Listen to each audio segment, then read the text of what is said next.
Hey, I'm Troy, and I'm the PR and Communications Manager for the Robotics team for the 2024 season.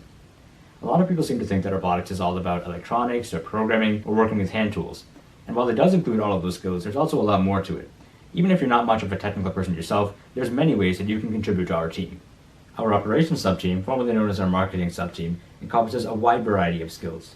We need photographers, writers, video editors, graphic designers, public speakers, and more.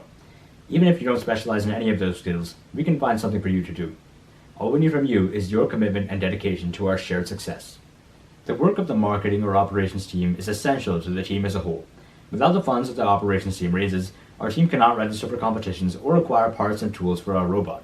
From this year onwards, the operations team will also be responsible for running our social media, managing outreach, and even speaking at events. Furthermore, the operations subteam will be responsible for assisting in our applications to certain awards.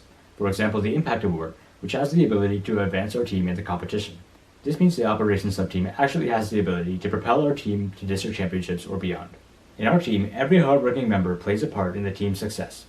If you think the operations subteam might be right for you, head to operations.jpsrobotics2554.org to learn more about how you can get involved.